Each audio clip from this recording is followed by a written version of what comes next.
Chicos, bueno, vamos a empezar el estudio de dos nuevas unidades temáticas correspondientes a las unidades 6 y 7 de la programación del sílabo de microbiología. Y estas unidades temáticas están dirigidas al abordaje o al estudio, en definitiva, de la microbiología bucal. Y dentro de microbiología bucal vamos a abordar el análisis de la ecología de la cavidad bucal.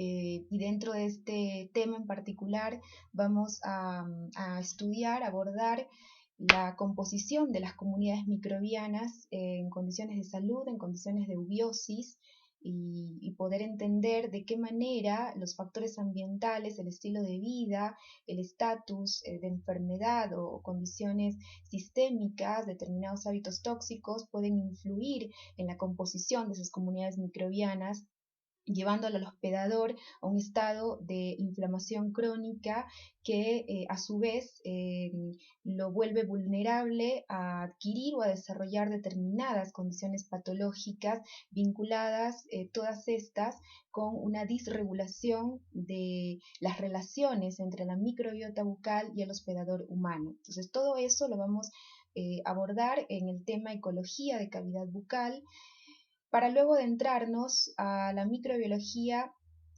de los procesos patológicos que se desencadenan en la cavidad bucal, como la caries, los procesos endodónticos y perirradiculares y periodontales. Bueno, el estudio de estas dos unidades temáticas dirigidas al tema de microbiología bucal, pues se va a desarrollar en todos estos contenidos que involucran entonces introducción a la ecología de la cavidad bucal. Vamos a abordar el concepto de microbioma, un término emergente que ha venido a reemplazar al término microbiota, ¿sí? Y que es necesario, es fundamental que ustedes conozcan esta nueva terminología que se está utilizando en el área, en la microbiología, eh, tanto en la microbiología básica como en la microbiología clínica, y que están básicamente fundamentados en el surgimiento de nuevas plataformas, de nuevos enfoques para la detección de, es decir, la identificación eh, y la determinación de la abundancia de los diferentes microorganismos que pueden colonizar un determinado nicho ecológico, un determinado hábitat en el cuerpo humano. Bueno, también vamos a abordar las características y la composición del microbioma bucal según cada nicho. Vamos a estudiar un poco el sistema inmune de la cavidad bucal brevemente, pues es un tema muy extenso. Vamos a abordar también el origen y el establecimiento de la microbiota bucal, el nuevo cambio que se da en la boca bucal, en realidad desde cuándo la boca se coloniza de microorganismos. Ese análisis lo vamos a abordar en este punto. Vamos también a abarcar los factores que afectan el desarrollo de los microorganismos en la cavidad bucal, los factores que determinan la composición microbiana en los distintos nichos ecológicos de la cavidad bucal. Vamos a hablar sobre las biopelículas y su potencial patogénico, los géneros y especies microbianas que están presentes en la cavidad bucal, y vamos a abordar finalmente la microbiología de los procesos cariosos, perirradiculares y periodontales. Cabe recalcar que en cuanto a la microbiología de los procesos cariosos, gran parte de este tema fue abordado en la unidad temática 3, en su primer capítulo dirigido al estudio de los Streptococcus, ¿no? Pero lo vamos a reforzar obviamente en esta clase y en otra clase que será transmitida en días posteriores. Bueno, los objetivos de esta clase particularmente serán entonces definir y establecer las diferencias entre los términos ecosistema, hábitat y nicho ecológico. Es importante que ustedes puedan diferenciar bien esos términos, qué significa cada uno de ellos, porque es la terminología utilizada a la hora de referirnos a ecología de cavidad bucal, ¿sí? Después es importante que luego de haber escuchado esta clase ustedes puedan describir los distintos nichos ecológicos de la cavidad bucal, establecer características y diferencias entre los componentes de los dominios salival y gingival, citar y describir los componentes orgánicos e inorgánicos de la saliva considerada como un sistema, enumerar las funciones de la saliva y su papel en el proceso de desmineralización, remineralización y defensa, enumerar y describir los factores físico-químicos que determinan la composición de la microbiota bucal, desarrollar el cambio de paradigma que ha experimentado el origen de la microbiota bucal, establecer las diferencias entre los microorganismos que constituyen la comunidad pionera y la comunidad clímax serían los objetivos de esta clase particularmente. Entonces, de manera introductoria, tenemos que empezar definiendo qué es la ecología. Y la ecología se podría decir que es una ciencia que estudia las interrelaciones entre los organismos y su ambiente, el ambiente en el cual ellos se adaptan, se desenvuelven o se desarrollan. Y la cavidad bucal, desde ese punto de vista, desde este concepto de la ecología, la cavidad bucal es un ambiente, funciona como un ambiente y obviamente los factores, tanto bióticos como abióticos, que encontramos en la cavidad bucal van a influir directamente en la actividad y en la composición de los microorganismos que la colonizan, ¿sí? Entonces, desde el concepto, desde la definición de la ecología, que se basa o que aborda las interrelaciones que existen, que se establecen entre un microorganismo y su ambiente, la cavidad bucal es considerada un ambiente, es considerada un entorno, ¿sí? Y todas las condiciones que en ella actúan, tanto bióticas como abióticas, es decir, viables y no viables, dentro de los factores no viables o abióticos que entran en la cavidad bucal, que pueden estar en la cavidad bucal, está toda la parte protésica, aparatología ortodóntica, implantes, ¿no es cierto?, que pueden estar presentes en la cavidad bucal, también influyen a la hora de determinar la composición y la actividad de los microorganismos o de los organismos microscópicos que colonizan este ambiente. Bueno, vamos a definir el término hábitat. El hábitat es el sitio físico donde se adapta y crece un microorganismo, donde encuentra receptores, ¿sí?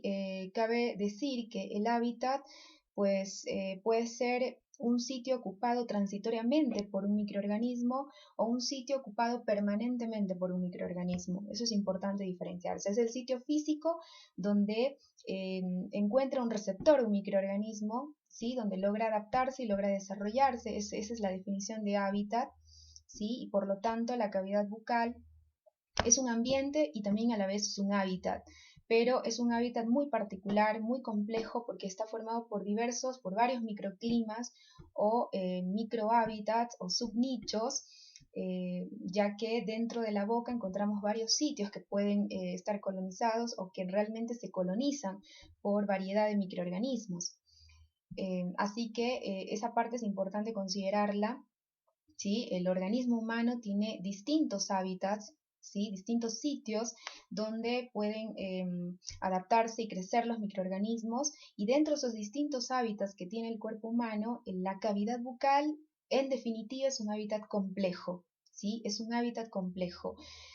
Y como les dije, los microorganismos pueden habitar un sitio corporal de manera transitoria y de manera permanente. Los que lo hacen de manera transitoria son considerados microbiota aloautóctona, y aquellos microorganismos que colonizan un hábitat corporal, como por ejemplo la boca o el intestino o el tracto respiratorio o el tracto urogenital, pero que lo colonizan de manera permanente, se considera microbiota autóctona. Esos conceptos es importante que los asimilen bien. Ahora, los microorganismos que permanecen permanecen y se desarrollan en un hábitat particular, forman una comunidad microbiana, ¿sí? Y la comunidad microbiana en su hábitat específico, más los elementos abióticos asociados a esos microorganismos colonizantes, forman un ecosistema. En la cavidad bucal se pueden establecer distintas comunidades microbianas, por lo tanto, dentro de un mismo hábitat llamado cavidad bucal, vamos a encontrar varios ecosistemas, ¿sí? En la boca podemos encontrar varios ecosistemas, ¿sí? ¿Por qué? Porque les acabé de decir que la boca es un hábitat complejo y dentro de ese hábitat complejo vamos a poder encontrar varios subsitios, cada uno con diferentes elementos bióticos y abióticos que van a influir en la composición y en la actividad de los microorganismos que en ellos se desarrollan, ¿sí? Por ejemplo, en la boca vamos a tener el ecosistema que se establece en las superficies ventrolaterales de la lengua, el ecosistema que se establece en el dorso de lengua, el ecosistema que se establece a nivel de superficies oclusales, ¿sí? De piezas dentarias, el ecosistema que se establece a nivel supragingival y el ecosistema que se establece, por ejemplo, a nivel subgingival, el ecosistema que se establece en saliva. Entonces son diversos sitios, diversos hábitats o nichos espaciales que encontramos en la cavidad bucal, cada uno de ellos con diferentes factores bióticos y abióticos que va a influir en la composición y en la actividad que los microorganismos ejercen en cada uno de ellos, ¿sí? Entonces en la boca no vamos a encontrar un único ecosistema, vamos a encontrar varios ecosistemas. ¿Y qué es un ecosistema? Es esto, ¿sí? Es la comunidad microbiana en su hábitat específico, más los elementos abióticos que se asocian a esos microorganismos colonizantes, ¿sí? Entendiéndose como elementos abióticos aquellas superficies inanimadas no viables. Y bueno, también dentro de ecología es importante asimilar la definición de nicho ecológico.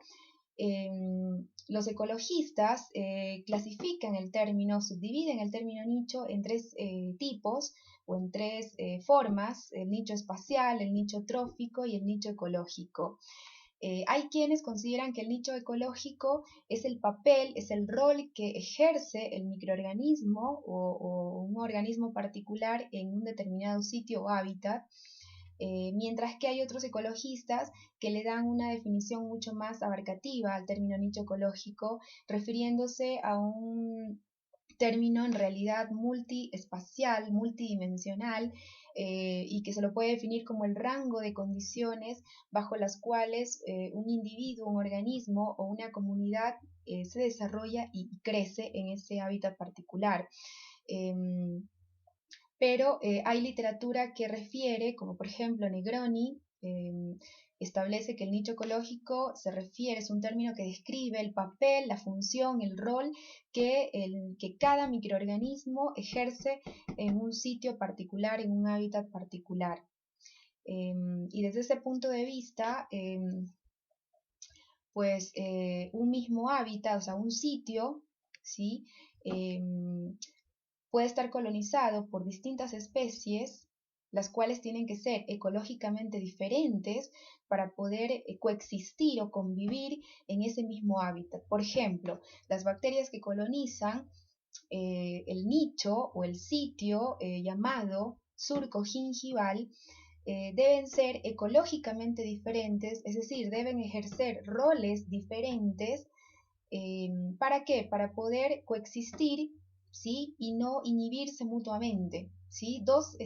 Está establecido que dos especies bacterianas ecológicamente similares no podrían coexistir en un mismo hábitat, en un mismo nicho, en un mismo sitio, por el hecho de ser similares desde el punto de vista funcional y tener los mismos requerimientos nutricionales o la misma necesidad de receptores. Entonces compiten, ¿sí? Y va a quedar y va a permanecer la que mejores propiedades o atributos demuestre a la hora de poder ocupar un receptor en un determinado sitio o nicho, ¿sí? Entonces, nicho ecológico es un término abarcativo, multidimensional, que hace referencia al rol, al papel, la función que ejerce una especie microbiana en un determinado sitio o un determinado hábitat,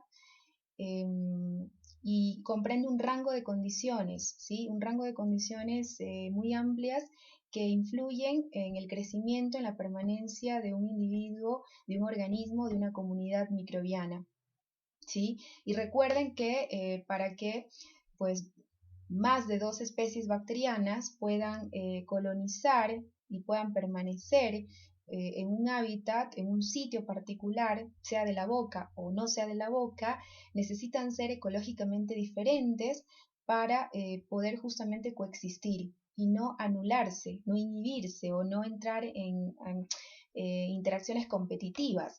Es el caso, por ejemplo, como les di, del surco gingival, donde podemos encontrar concomitantemente estreptococos y bacterias proteolíticas, por ejemplo, de la familia Prebotelaceae o Fusobacteriaceae, porque metabólicamente son diferentes, por eso pueden coexistir en un mismo sitio llamado surco gingival, porque los estreptococos, primero que toleran condiciones de anaerobiosis extremas, ¿sí? Porque son anaerobios facultativos, algunos se comportan como anaerobios estrictos, y además porque obtienen la energía fundamentalmente de los hidratos de carbono, son bacterias fermentadoras, ¿sí? Obtienen la energía y generan como producto final ácidos.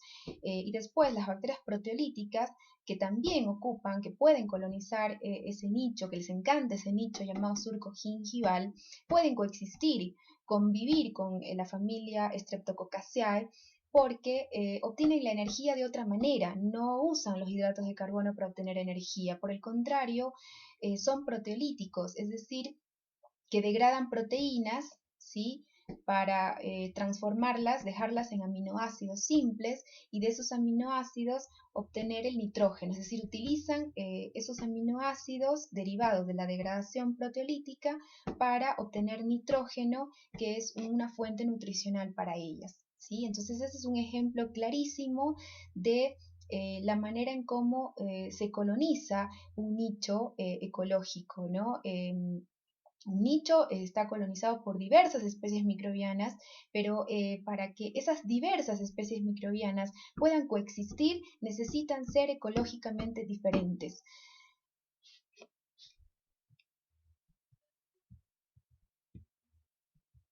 Ahora, está establecido que en la cavidad bucal podemos encontrar al menos 5 comunidades microbianas, ¿sí? Estas comunidades microbianas, recuerden, la definición de comunidad microbiana es el conjunto de microorganismos que logran establecerse en un hábitat específico, que logran permanecer y que logran desarrollarse en un hábitat particular. Esa es la definición de comunidad microbiana, y en la boca se han considerado al menos 5 comunidades, que son la comunidad establecida en la saliva, la comunidad microbiana que se establece en las superficies no descamativas o superficies dentales, la comunidad microbiana que se desarrolla y se establece en las superficies eh, dorsolaterales de la lengua, la comunidad microbiana que se establece en el surco gingival y bolsas periodontales o bolsas periodontales, y la comunidad microbiana que se establece en superficies epiteliales remanentes, que es básicamente compatible con la que encontramos en saliva. ¿Sí? Entonces, en esta imagen ustedes pueden ver los diferentes nichos que podemos encontrar en la cavidad bucal, en este ambiente llamado cavidad bucal.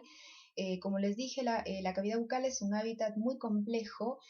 ¿Por qué? Porque en ella pues coexisten varios o diversos sitios o nichos ecológicos, cada uno con una diferente composición inmunológica y cada uno con diferentes propiedades físico-químicas, características anatómicas, histológicas, que influyen a la hora de determinar la composición y la actividad microbiana. Una diferencia anatómica es, por ejemplo, las caras oclusales, ¿sí? Respecto a las superficies planas.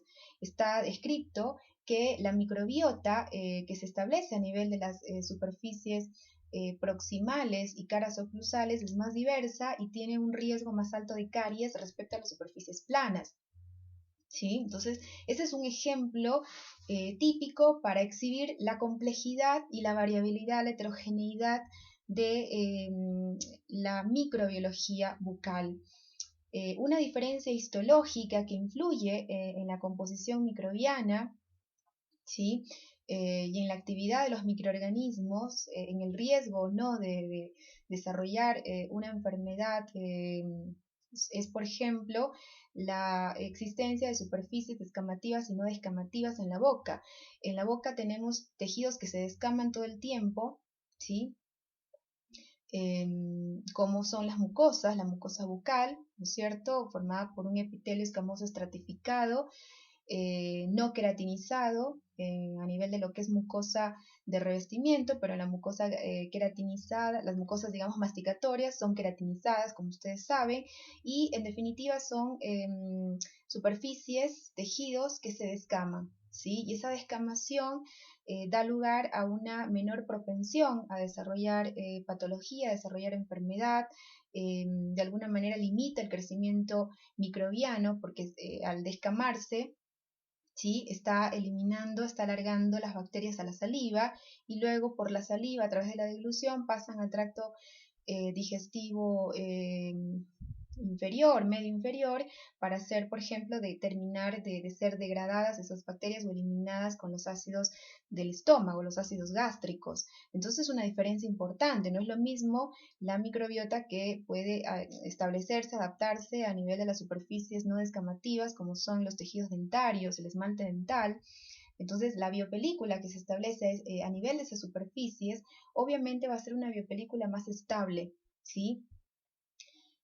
Y obviamente, al ser una estructura más estable, el tejido no descamativo, las superficies no descamativas, como el tejido dentario, está más vulnerable a el desarrollo de patología infecciosa, como la caries dental, por ejemplo, ¿no? De no remover, de no ser removida esa biopelícula o ese biofilm.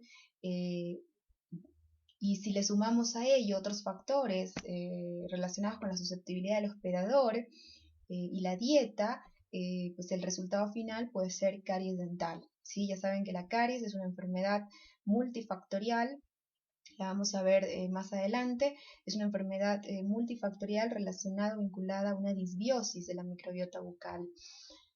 Entonces, en esta imagen ustedes pueden ver que la cavidad bucal, entonces, es un hábitat complejo. ¿Por qué? Porque está formada e integrada por varios nichos ecológicos, ¿sí?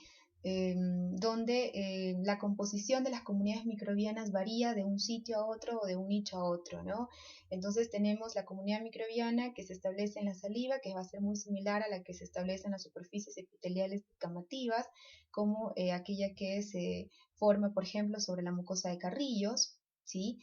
Tenemos la comunidad microbiana que se establece en la superficie dental, ¿sí?, sobre superficies no descamativas, que a su vez también es variable, ¿eh? Dentro de la corona dental podemos tener al menos 5 comunidades microbianas más: aquella que encontramos en las caras oclusales o masticatorias, aquella que se establece en superficies proximales, aquella que se establece en superficies bucales o vestibulares, aquella que se establece en superficies palatinolinguales, ¿sí? Aquella que se establece por encima del borde gingival, que sería este, o supragingival, y aquella que se establece por debajo de este borde o subgingival, ¿sí? Y la comunidad microbiana que se establece en el dorso de lengua y en las regiones ventrolaterales de lengua. Así que bueno, al menos 5 nichos ecológicos en cavidad bucal, y dentro del nicho ecológico diente podemos identificar, se ha podido identificar al menos 5 comunidades microbianas distintas que comportan distinto riesgo cariogénico.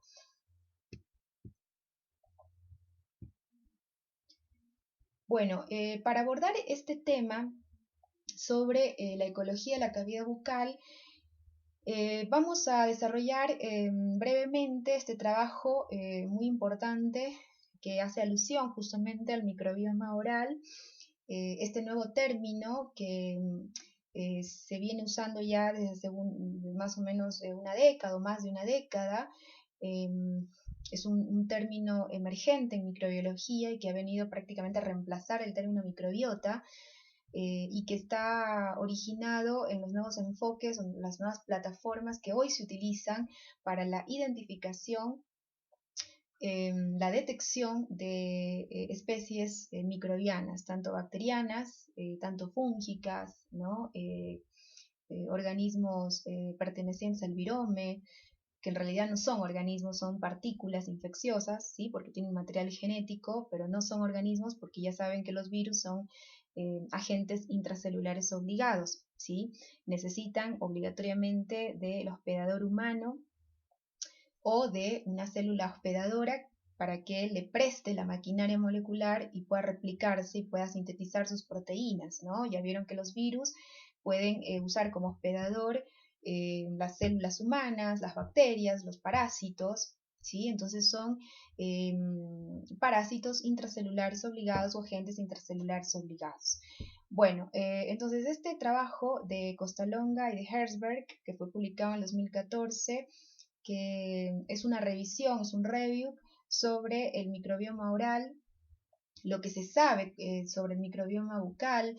Este trabajo hace un enfoque muy interesante sobre cómo la composición de las comunidades microbianas existentes en la boca han ido evolucionando, han ido cambiando desde las comunidades humanas de la época medieval, ¿sí? Desde nuestros ancestros, hasta las comunidades humanas actuales, hasta es decir, en los tiempos modernos, donde el cambio dramático en los hábitos alimenticios ha impactado de manera importante en la composición de esta comunidad microbiana, volviéndonos más vulnerables, más susceptibles a el desarrollo de enfermedades bucales asociadas a disbiosis, como son la caries y la enfermedad periodontal. Y justamente hace una revisión sobre la inmunobiología de la enfermedad periodontal y la caries. Bueno, los alcances de este review son estos. Él mismo discute la composición de la microbiota presente en varios nichos de la cavidad bucal, como saliva, superficies dentarias y surco gingival. Resalta la respuesta que monta el hospedador al microbioma oral en nichos específicos. Y bueno, antes de poder hablar de la composición del microbioma bucal, según esta revisión de Costalonga del año 2014, tenemos que empezar abordando la definición de microbioma. ¿Qué es un microbioma? Bueno, el microbioma humano es el conjunto de genes de los organismos microscópicos o microorganismos que colonizan nuestro organismo, ¿no? En los distintos hábitats o sitios que conforman el organismo humano y que están colonizados por especies microbianas, ¿sí? Tanto bacterianas, fúngicas, virus, parásitos, arqueas, y que son el tracto gastrointestinal, ¿sí? La cavidad bucal, que entraría dentro del tracto gastrointestinal, en realidad tracto digestivo, ¿no? Tenemos las comunidades microbianas establecidas en el tracto urogenital, en la piel, en la nasofaringe o tracto respiratorio superior. Entonces, todo el conjunto de comunidades microbianas que habitan esos distintos sitios del cuerpo humano conforman lo que se llama el microbioma humano. Entonces, el microbioma, a diferencia de la definición microbiota, usamos el término microbioma para referirnos, en definitiva, a la composición, digamos, a la totalidad de microorganismos y su genoma colectivo, ¿sí?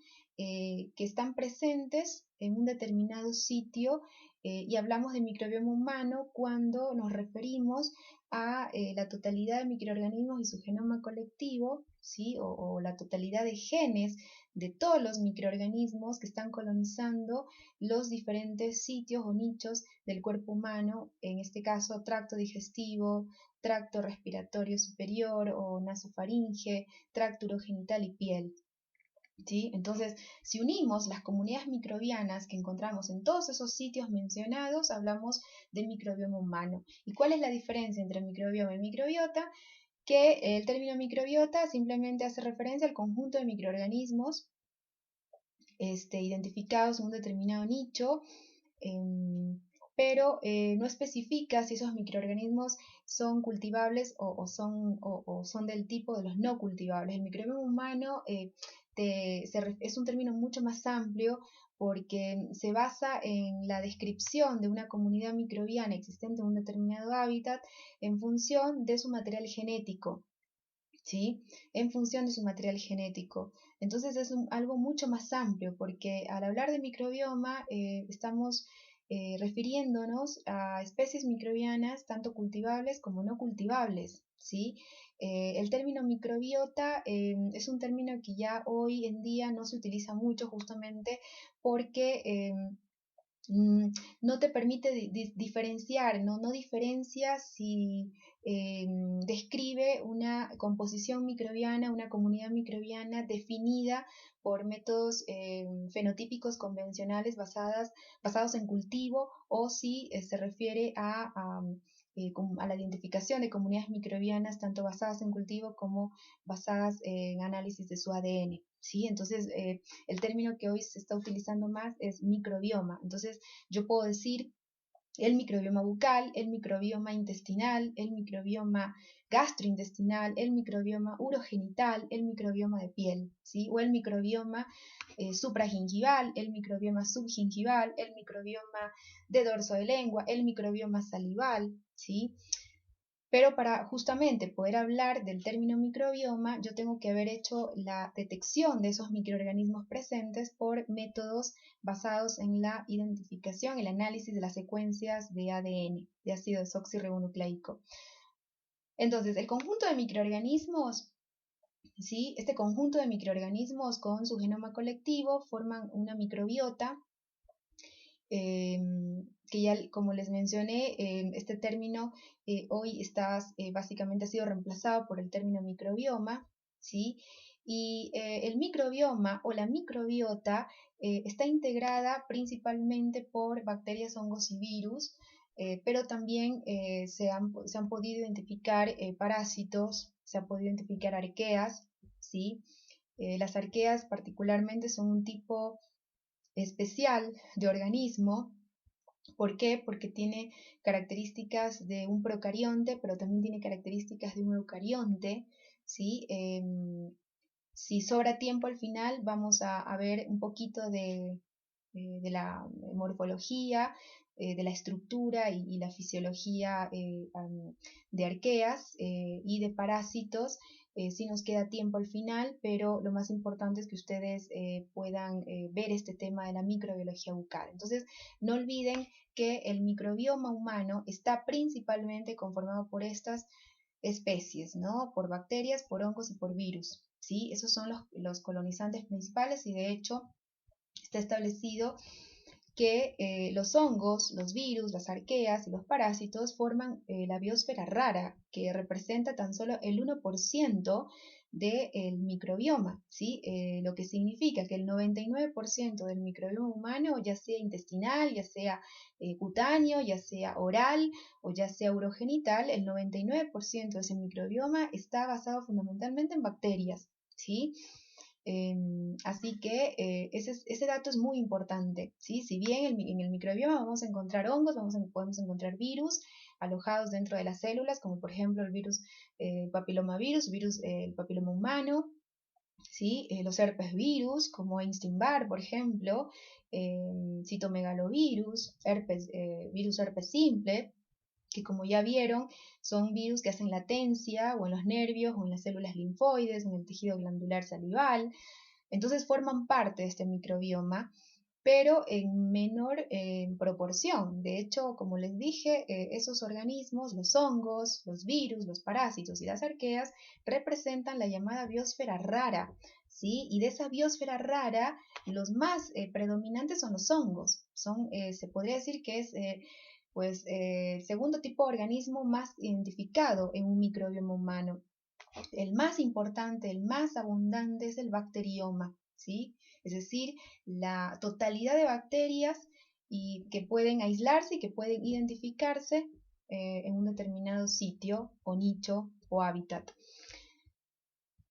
Y además, otro dato muy importante que tienen que recordar sobre microbioma es que antes se pensaba, si este es un cambio de paradigma muy importante, antes se consideraba que las células humanas constituían un grupo, un número mayor al número de bacterias que colonizaban el cuerpo humano.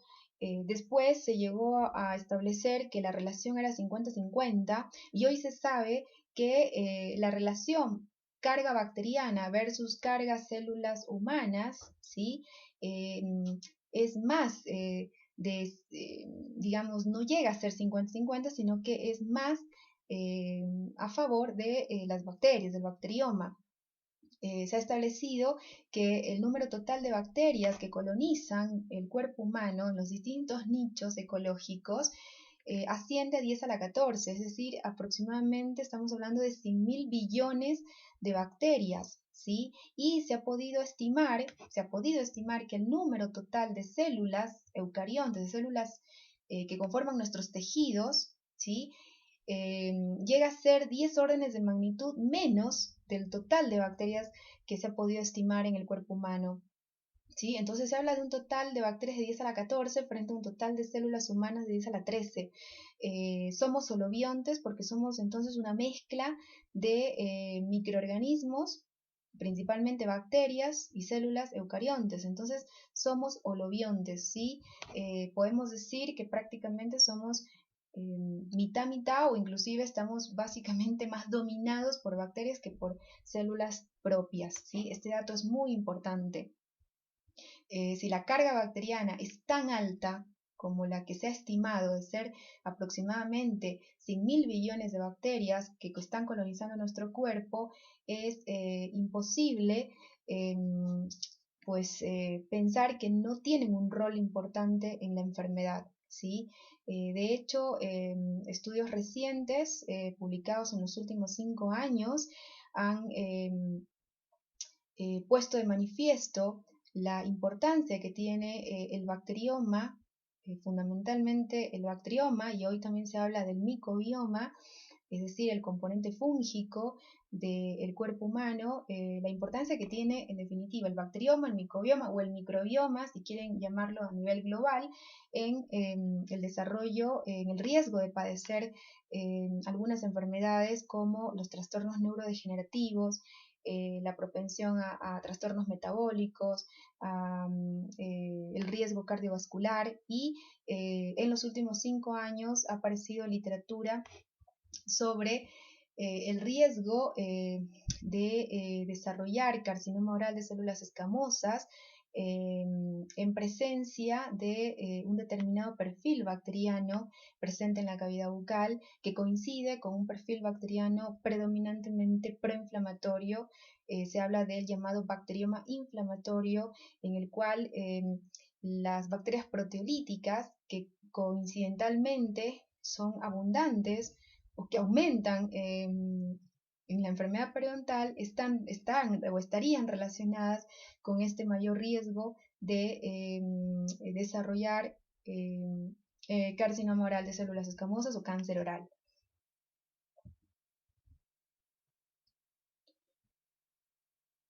Bueno, entonces, el microbioma total humano, como les dije, está formado por el microbioma del tracto gastrointestinal, y dentro del microbioma del tracto gastrointestinal tenemos el microbioma que se establece en la cavidad bucal, el microbioma que podemos encontrar en la mucosa gástrica, ¿sí? El microbioma de recto intestino.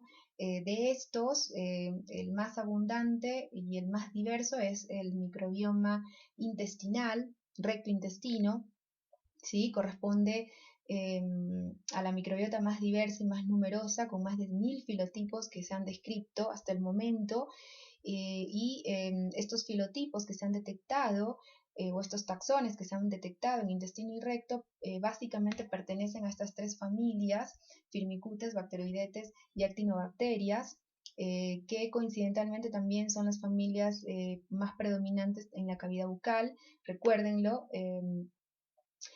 este dato es importante, ¿sí?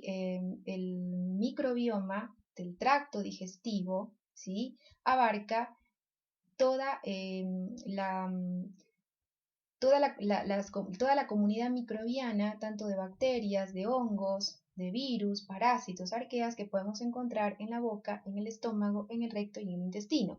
Ahora, de todo este microbioma gastrointestinal, ¿cuál es el más abundante? ¿Es más abundante el del estómago? ¿Es más abundante el de la boca? ¿Es más abundante el del intestino? Bueno, diversos estudios han demostrado que el microbioma gastrointestinal y en definitiva el tipo de microbioma corporal más diverso y más numeroso es el que está alojado en el intestino y en el recto, con más de 1000 filotipos identificados, ¿sí? Los cuales básicamente pertenecen a estas tres grandes familias o filum, los firmicutes, que son bacterias gram positivas con bajo contenido, baja carga de guanina citosina, los bacteroidetes, que corresponde a todas las bacterias gram negativas, ¿sí? Tanto aerobias, anaerobias, y el grupo, la familia o el filum de actinobacterias, que son bacterias gram positivas, pero con alto contenido GC, con alto contenido de guanina citosina, ¿sí?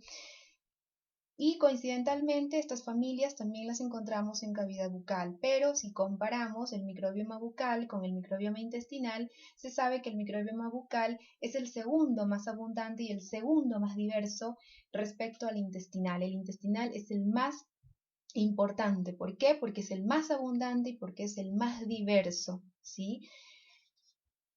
También el microbioma humano estaría conformado por toda la microbiota detectable, ya sea cultivable y no cultivable, que coloniza nasofaringe o tracto respiratorio superior, más la microbiota de piel y más la microbiota de vagina o del tracto urogenital, ¿sí? Entonces, si unimos todas esas comunidades microbianas presentes en todos estos nichos o sitios, establecemos entonces el microbioma total humano, ¿sí? Y de hecho, se puede decir que el primer estudio que aportó información pues significativa sobre la composición del microbioma humano y la abundancia de los diferentes filos o filotipos o taxones en los distintos nichos del cuerpo humano, justamente fue el proyecto de la NIH que fue publicado en el año 2012 y que estableció y que se llamó justamente Proyecto Microbioma Humano, que pudo definir en función de muestras obtenidas de al menos 17, 18 sitios corporales, pudo definir la composición, ¿sí? Del conjunto de microorganismos, tanto bacterias, virus, hongos, presentes en la boca, en el intestino, en el recto, en la nasofaringe, en la piel, en el tracto urogenital. Y a partir justamente de ese año, del 2012, es que se cuenta con una base de datos de secuencias compatibles con taxones colonizantes de cavidad bucal en función de este proyecto microbioma humano que fue llevado a cabo en el año 2008 en realidad, pero se publicó en el año 2012, ¿sí? Y que fue muy importante porque además construyó una base de datos curada manualmente con la cual las secuencias, por ejemplo, obtenidas por un investigador en cualquier parte del mundo, en su propio grupo poblacional o en su muestra, esas secuencias obtenidas por análisis de ADN con plataformas de secuenciación de última generación, ¿sí? Como Illumina, por ejemplo, puede determinar entonces la identidad de los microorganismos colonizantes en una determinada muestra, en un determinado sitio, eh, contrastando obviamente las secuencias obtenidas en su muestra, en su estudio, con esta base de datos que se generó a partir de este mega estudio que fue publicado en el año 2012. Entonces, del microbioma total humano, obviamente el que nos interesa y con el cual nos quedamos es con el microbioma bucal. ¿Sí? Recuerden que el microbioma intestinal es muy importante porque, ¿por qué? Porque es el más diverso, ha demostrado ser el más diverso y el más abundante con más de 1000 filotipos, cuyos filotipos están básicamente, al menos si nos referimos al bacterioma intestinal, ese bacterioma básicamente está agrupado en 3 familias: Firmicutes, Bacteroidetes y el filum de actinobacterias. Y algo importante, por eso retrocedo, que me olvidaba, es importante que recuerden que según evidencias, ¿sí? Según estudios, se ha establecido que el equilibrio entre firmicutes y bacteroidetes se asocia con salud intestinal. Un desequilibrio entre estas dos poblaciones de bacterias está vinculado o se ha visto asociado al inicio, al desencadenamiento o al mayor riesgo de desarrollar enfermedad, ¿sí?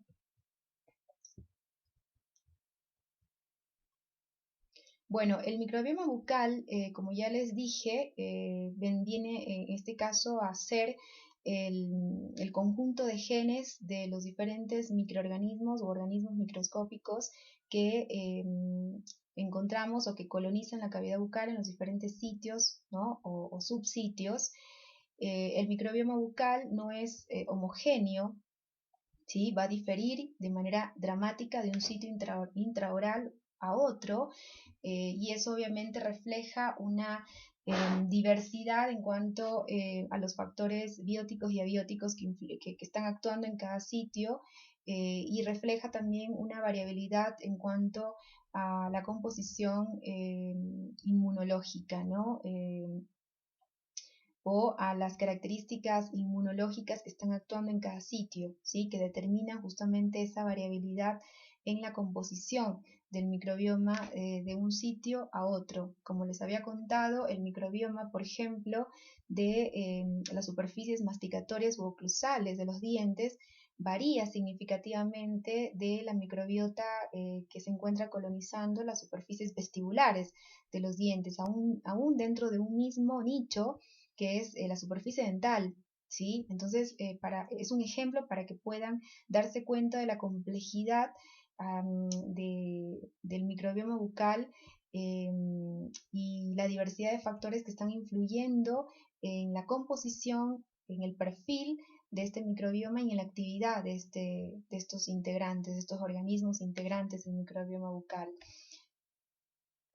Entonces, justamente, como les había dicho, la cavidad bucal se considera un nicho ecológico único. ¿Y por qué se considera un nicho ecológico único? Bueno, porque es un sitio corporal que está expuesto directamente al ambiente, a través de la cual ingresan antígenos presentes en los alimentos, antígenos presentes en el aire, en el ambiente, y ingresan antígenos por el contacto interhumano directo, ¿no es cierto? Entonces es un sitio como ningún otro, es un sitio corporal que está expuesto directamente al ambiente, y eso obviamente le da un protagonismo y una complejidad particular a este nicho llamado cavidad bucal, que no lo tiene ningún otro nicho del cuerpo, ¿sí? Porque la piel no entra en contacto con los alimentos, la cavidad bucal sí, ¿sí? Entonces es una fuente importantísima de contacto antigénico. Y además es un nicho ecológico único porque la cavidad bucal está formada, como les dije, por varios subnichos, por varios subsitios, en los cuales pues están actuando diversos factores, tanto bióticos como abióticos, ¿sí?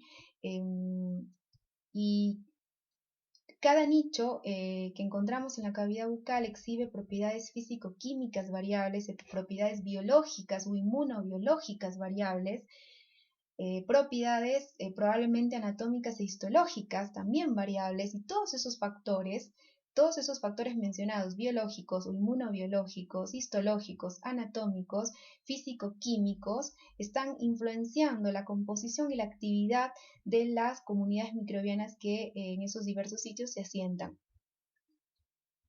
Ahora bien, los microorganismos que no pueden establecerse en la cavidad bucal, ¿sí?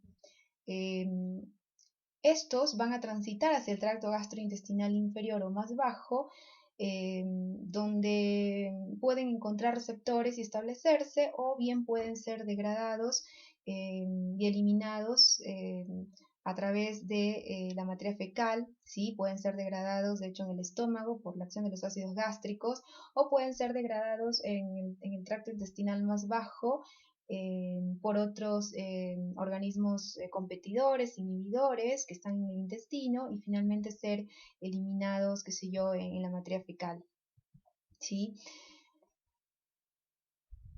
Bueno,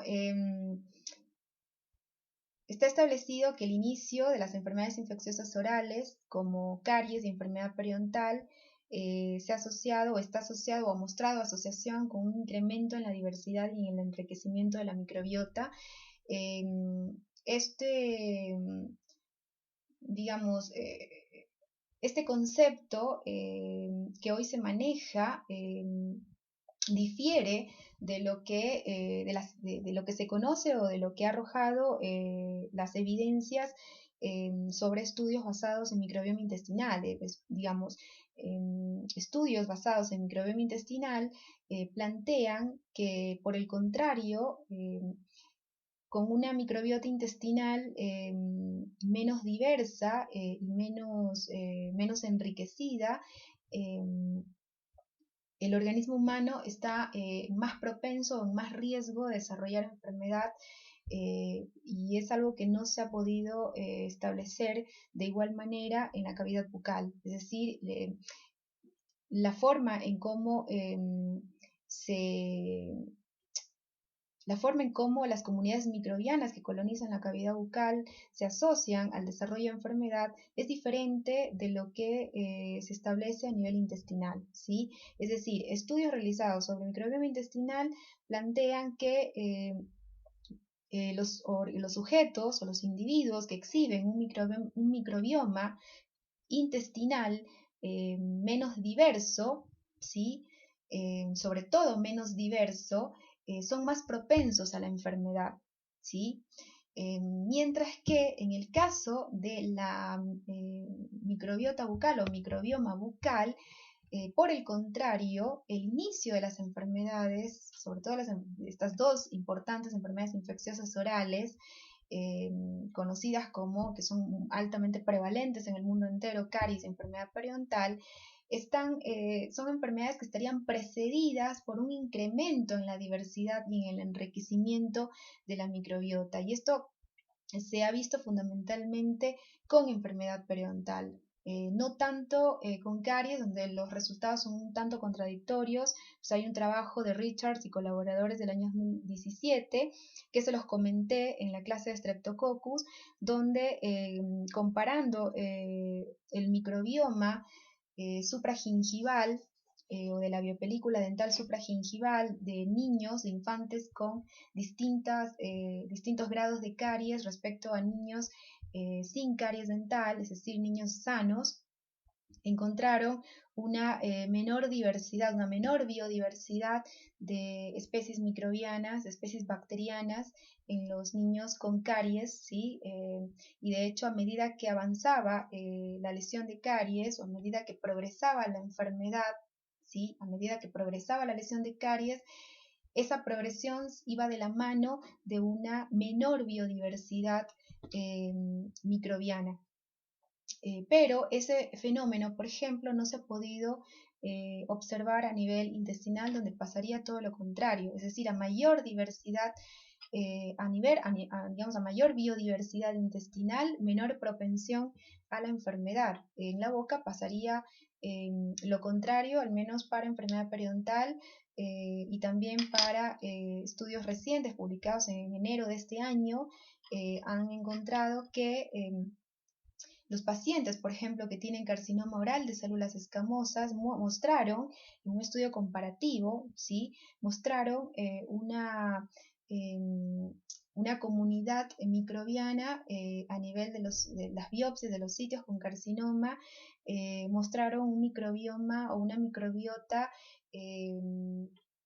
más diversa y más abundante o más enriquecida respecto a la microbiota que exhibieron los sitios sin carcinoma o los sitios sanos. Entonces, lo que quiero decir con esto, con todo esto que he dicho, es que pues la ecología digamos, bucal es distinta a la ecología intestinal, ¿sí? La forma en cómo se desenvuelven los microorganismos y cómo interactúan con el hospedador es variable en la boca respecto al intestino. Y justamente, ¿por qué esta variabilidad? ¿Por qué no coincide el comportamiento del microbioma bucal con el comportamiento del microbioma intestinal? Ustedes se preguntarán, y bueno, ¿por qué? Por lo mismo, porque la cavidad bucal es un nicho ecológico único, no lo podemos comparar con el intestino. En el intestino humano, pues las condiciones ambientales que están influyendo sobre esa microbiota intestinal son básicamente homogéneas o son relativamente homogéneas a lo largo de todo el intestino, mientras que en la boca no. En la boca los factores ambientales, ¿sí? Bióticos y abióticos que están influyendo sobre la microbiota colonizante son diversos, no son homogéneos a lo largo de toda la cavidad bucal, son diversos, son variables, ¿sí? No podemos comparar, por ejemplo, el entorno que está actuando a nivel supragingival del entorno con el que se encuentra un microorganismo a nivel subgingival. Las condiciones son significativamente diferentes. Entonces, esa variabilidad es la que puede explicar estas diferencias en cuanto al comportamiento de la microbiota o del microbioma bucal respecto al microbioma intestinal, ¿sí? Y justamente lo que he venido diciendo lo podemos traducir para que lo entiendan mejor, porque es muy importante comprender que, según evidencias actuales, eh, las enfermedades infecciosas orales más prevalentes en el mundo, como son caries y enfermedad periodontal, estarían precedidas, sobre todo, el mayor consenso está para enfermedad periodontal, ¿sí? Y al parecer también para cáncer, por ejemplo, eh, estarían precedidas por una mayor diversidad y una mayor abundancia de especies microbianas, ¿sí?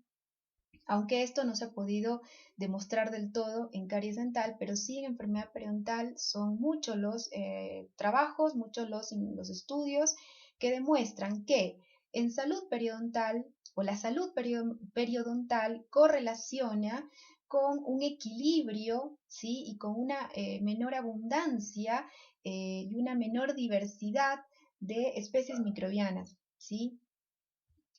Como ustedes ven acá, este es el surco gingival, ¿sí? Que es el espacio virtual que está en este caso generado o que se genera por este plegamiento que hace el epitelio de la encía visible, ¿sí? Este epitelio hace una especie de plegamiento, ¿sí? Para formar este bolsillo que estaría delimitado hacia adentro por el esmalte de la corona y hacia afuera por el epitelio de la encía libre, ¿sí? Y este surco en condiciones de salud tiene que medir no más de 3 milímetros. Si mide más de 3 milímetros ya estamos hablando de un proceso patológico, un proceso inflamatorio, pero en condiciones de salud la literatura o las evidencias hasta el momento establecen que existiría pues una baja diversidad y un bajo enriquecimiento de microorganismos, es decir, que en condiciones de salud el surco gingival está pobremente colonizado, ¿sí? Y si es así, estás menos propenso o estás en menos riesgo de desarrollar patología como lo es la enfermedad periodontal, ¿sí? Mientras que cuando este surco, es decir, cuando este nicho llamado surco gingival exhibe una mayor abundancia, una mayor diversidad de especies microbianas, esa situación se asocia a una mayor propensión, a un mayor riesgo de desarrollar patología o enfermedad periodontal, ¿sí?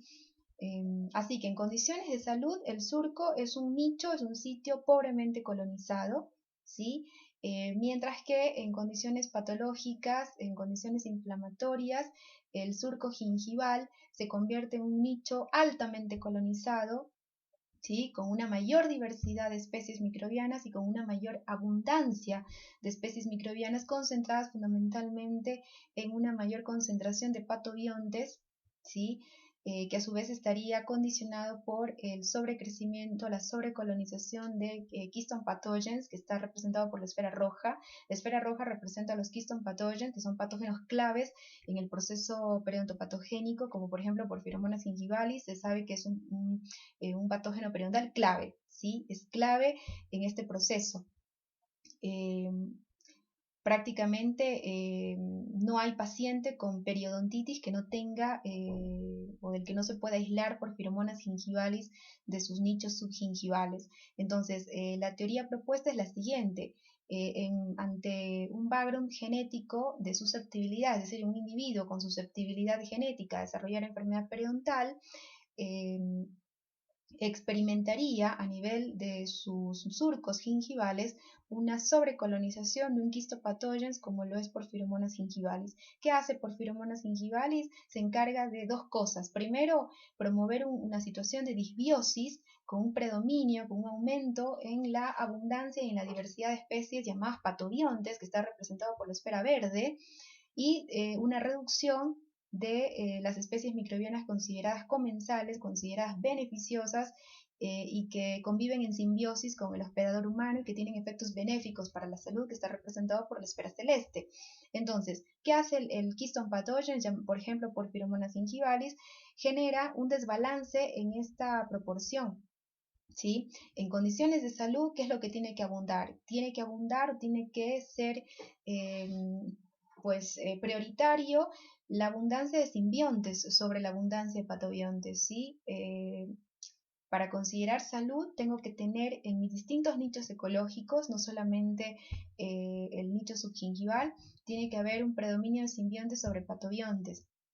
¿Sí? Los patobiontes son un conjunto de microorganismos que expresan factores de virulencia, ¿sí? Pero que pueden seguir viviendo en simbiosis con el hospedador humano sin causar enfermedad, pero ya expresan factores de virulencia, es decir, que no tienen efectos tan benéficos para la salud, ¿sí? Mientras que el Keystone Pathogen es una bacteria realmente patógena, ¿sí? Es una bacteria patógena que tiene capacidad no solo es decir, que expresa atributos de virulencia, pero que además tiene capacidad de interactuar con el sistema inmunológico y disregularlo. De hecho, la teoría que se maneja en la patogénesis de la enfermedad periodontal es que Porphyromonas gingivalis, como les dije, hace por un lado una disbiosis, genera un desbalance en la proporción de simbiontes respecto a lo de patobiontes, aumentando la abundancia y aumentando la diversidad de estos patobiontes, y a su vez deteriora la respuesta inmunológica del hospedador,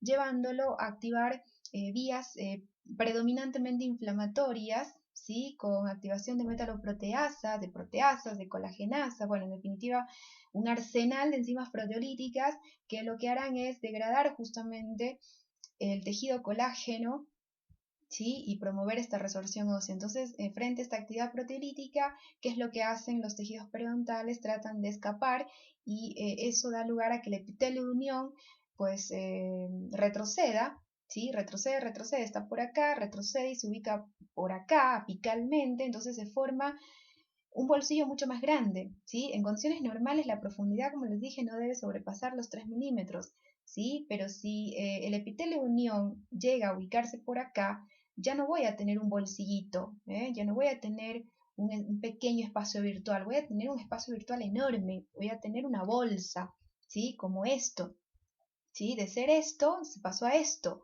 ¿Por qué? Por la actividad proteolítica que se ejerce mediado por las bacterias, los periodontopatógenos y la respuesta inflamatoria, ¿sí? De hecho, el daño que sufren los tejidos periodontales en la enfermedad periodontal está básicamente mediado por la lesión tisular desencadenada, disparada por esa respuesta inflamatoria que es una bomba de citoquinas, ¿sí? Entonces, frente a esa bomba de citoquinas, ¿qué hacen los tejidos periodontales? Tratan de retroceder, ¿sí? Y por esa razón es la pérdida ósea, la recesión gingival y la formación de estas bolsas, ¿no? La pérdida de inserción que se traduce en recesión gingival, en pérdida ósea, ¿sí? Entonces, recuerden, este esquema denota justamente la teoría que hoy se maneja para explicar la relación entre microbioma bucal y enfermedades orales como la enfermedad periodontal, donde al parecer la enfermedad periodontal está precedida por una mayor diversidad y un mayor enriquecimiento del microbioma subgingival, supragingival, mientras que la salud periodontal está precedida por una baja diversidad y un bajo enriquecimiento de especies. Entonces, este modelo, ¿sí?, de desarrollo de enfermedad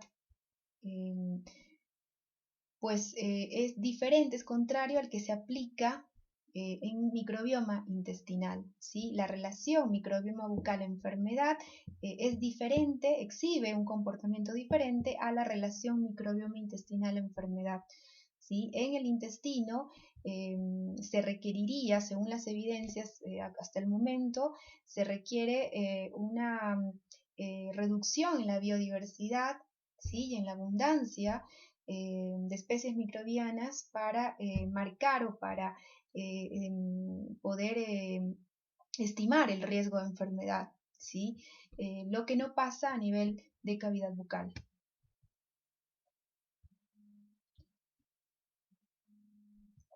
Bueno, en este caso vamos a hablar ahora un poquito sobre las dos enfermedades infecciosas orales más prevalentes en el humano, caries y enfermedad periodontal.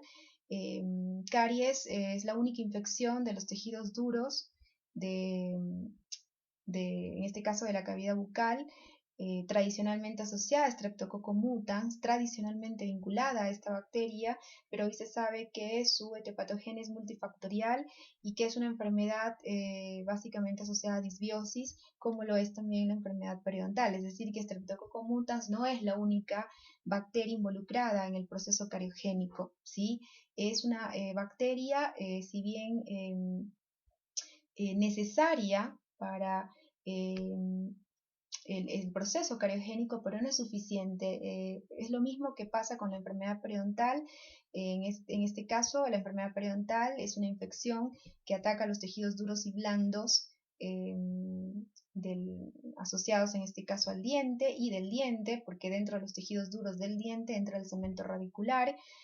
Es una enfermedad que está vinculada a una sobrecolonización, a un sobrecrecimiento de los famosos keystone pathogens como Porphyromonas gingivalis, el cual también, al igual que en la teoría de la etepatogénesis de la caries dental, al igual como se ha descrito en caries dental, Porphyromonas gingivalis sería necesario, pero no suficiente para el inicio y la progresión de la enfermedad periodontal, es decir, que para desarrollar enfermedad periodontal se necesitan otros factores extras al microbiano, ¿sí? Y dentro de esos factores extras está la susceptibilidad genética, el background genético o la susceptibilidad del hospedador, ¿sí?, a desencadenar o a responder a ese ataque, a ese desafío antigénico con respuestas inflamatorias exacerbadas, ¿sí? Y bueno, ambas enfermedades han sido vinculadas a un estado de disbiosis, como les dije, a un desbalance en la proporción de simbiontes y patobiontes. Bueno, el microbioma bucal, el microbioma oral, está modulado o estaría modulado por hábitos dietéticos, es decir, evidencias que han surgido en los últimos 10 años, en la última década, demuestran justamente que la dieta, el factor dietético, actúa como un factor de selección sobre la microbiota colonizante en un determinado sitio. De hecho, evidencias establecen que la dieta es capaz de modular la simbiosis de la microbiota que reside sobre la mucosa y las superficies no descamativas del diente, y un ejemplo de ello es justamente el resultado de estudios recientes que revelaron que los cambios en la dieta desde los ancestros humanos tempranos, desde las comunidades medievales a la de humanos modernos, esos cambios dietéticos, ¿no? Que pasaron del uso de azúcares no refinados a usar con gran frecuencia, con alta frecuencia, azúcares cada vez más refinados y alimentos industrializados, que es la dieta característica sobre todo de los humanos modernos, de las comunidades urbanas fundamentalmente, y en menor medida las rurales. Esos cambios dietéticos han generado sutiles, algunos estudios hablan de sutiles cambios, otros estudios hablan de importantes cambios en la comunidad microbiana oral. En este aspecto no hay todavía un consenso. Hay estudios que dicen que esos cambios en la dieta registrados desde ancestros humanos hasta las comunidades humanas modernas han generado tan solo sutiles cambios, y hay otros estudios que plantean que esos cambios han sido importantes, han sido dramáticos a la hora de pues establecer el perfil microbiano colonizante de la cavidad bucal. Y justamente un ejemplo de esto es un estudio que está justamente indicado en esta revisión de Costalonga y Herzberg, donde por ejemplo compararon el perfil de la comunidad microbiana bucal, es decir, compararon el perfil del microbioma bucal entre humanos, entre agriculturistas, ¿sí? Que vendría a representar un grupo, digamos, de individuos que lleva una dieta basada parcialmente en azúcares refinados, ¿sí? Representaría el grupo de humanos modernos. La compararon con la dieta, con el microbioma bucal encontrado en una tribu pues, selvática que se llama, se les da el nombre en inglés de hunter-gatherers. Son individuos que llevan una dieta basada en la caza, en la recolección, ¿sí? Son comunidades autóctonas que viven en lugares muy extremos, ¿sí? Como por ejemplo en el Ecuador los Shuaras. Y bueno, compararon entonces el perfil del microbioma bucal entre esos dos grupos respecto a ancestros humanos, comunidades humanos de la época medieval, y encontraron cambios, ¿sí? En cuanto al perfil de esa microbiota bucal detectada. Y de hecho, justamente, otro ejemplo de esto es los hallazgos encontrados en tribus esquimales, que por los cambios que también han registrado en su dieta, en su alimentación, ¿sí? Comparando los esquimales, pues, de épocas de años, de cientos de años atrás respecto a los esquimales actuales, esos cambios dietéticos han determinado una mayor prevalencia de caries y de enfermedad periodontal en esas comunidades extremas, ¿sí? Como son los esquimales. Y bueno, justamente desde los tiempos medievales, entonces a los tiempos modernos, ¿qué es lo que se ha registrado? Se ha registrado un decrecimiento en la diversidad o en la biodiversidad de la microbiota bucal humana, un decrecimiento que se traduce fundamentalmente en taxones no patógenos del género Clostridia y de la familia Ruminosicaceae, con un incremento más bien en las familias Veinoyaceae, Lacnospiraceae y Actinomycetales. Veinoyaceae, por ejemplo, es una familia que abarca el género Bellonilla, y ese género bacteriano está muy relacionado con Streptococcus mutans porque son bacterias acidogénicas y acidúricas, acidotolerantes, así que están relacionadas con el proceso cariogénico. Entonces, ¿qué es lo que se ha visto? Que lo que se ha observado es que estos cambios dietéticos han actuado como un factor de selección, ¿sí? Han promovido la selección de estas familias microbianas, Veilloneiaceae, Lacnospiraceae, Actinomycetales. Han promovido también la selección de bacterias proteolíticas, pertenecientes fundamentalmente al género Prebotella, Porphyromonas, Tannerella, que están relacionadas, por ejemplo, con el inicio y el progreso de la enfermedad periodontal.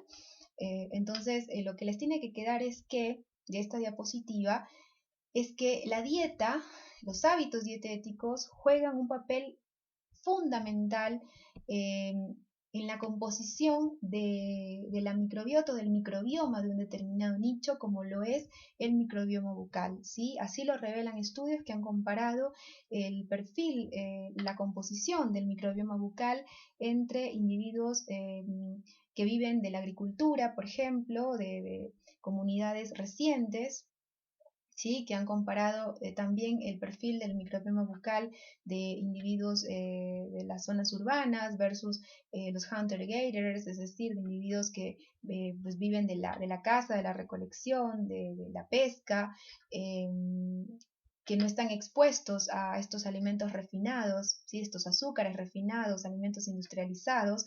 Entonces, lo que se observa es un cambio importante en las comunidades microbianas, y un cambio que se traduce en ¿qué? Se traduce en esto, en un decrecimiento, en una reducción de taxones que actúan como simbiontes, ¿sí? Que tienen efectos benéficos para el hospedador humano, eh, y que se basan básicamente en taxones no patógenos del género Clostridiae, de la familia Ruminosicaceae. Se ha reportado también un decrecimiento, por ejemplo, de los estreptococos comensales, que ya vimos en las clases iniciales, los estreptococos del grupo Mitis, del grupo Salivarius, del grupo Anginosus, del grupo sanguinis, ¿no? Parasanguinis, ese grupo de estreptococos se han visto decrecidos en individuos expuestos a estos cambios dietéticos basados en el uso de azúcares refinados, ¿no? Y lo que han exhibido, por el contrario, es un incremento en estas familias bacterianas, predominantemente Belloniaceae, Lactospiraceae y Actinomycetales, y además bacterias proteolíticas del género Porphyromonas, Prevotella, Tannerella, que estarían vinculados con el inicio de la enfermedad periodontal, ¿sí? Entonces, en este cambio en el perfil del microbioma bucal ha jugado un papel preponderante el factor dieta. ¿Por qué? Porque actúa como un factor de selección. Entonces, justamente la conclusión de este estudio de Costalonga y Herzberg, publicado en el año 2015-2014, establece lo siguiente: que durante los últimos cientos de años la boca humana se ha convertido en un ecosistema sustancialmente menos diverso. ¿Y por qué se ha convertido desde las comunidades humanas medievales hasta las comunidades humanas modernas?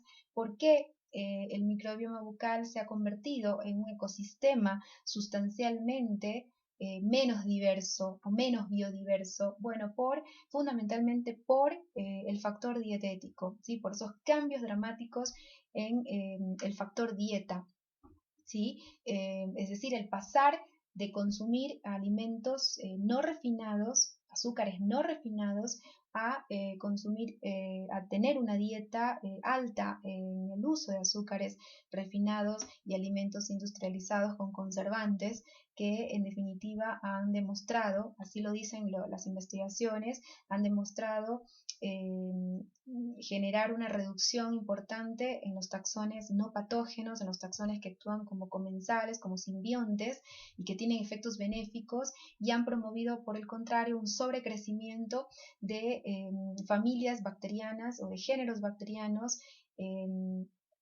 que están vinculados al desarrollo, al inicio de la caries y de la enfermedad periodontal, por su metabolismo, por tener un metabolismo predominantemente fermentador, generar ácidos que son los causantes de la desmineralización de la sustancia dental, del tejido duro, y la actividad proteolítica para el caso de las bacterias periodontopatógenas,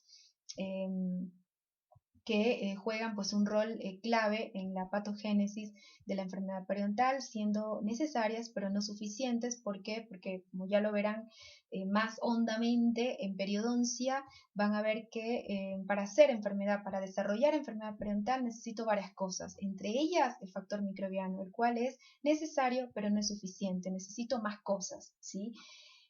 Y bueno, otra conclusión de este trabajo de Costalonga es que la diversidad decrecida del ambiente oral moderno, producto justamente de esta presión selectiva ejercida por la dieta, puede asociarse a una menor resistencia a los patobiontes o bien a una mayor susceptibilidad de insertar patobiontes, es decir, el tener una microbiota o un microbioma bucal menos biodiverso. ¿Por qué? Por los nuevos hábitos dietéticos, me puede llevar a ser más vulnerable, a ser más susceptible a incorporar o a insertar patobiontes, incluso patógenos o keystone pathogens en la cavidad bucal, que en un background genético de susceptibilidad, por ejemplo, a respuestas inflamatorias exacerbadas, me da la fórmula completa para desarrollar patologías como la enfermedad periodontal.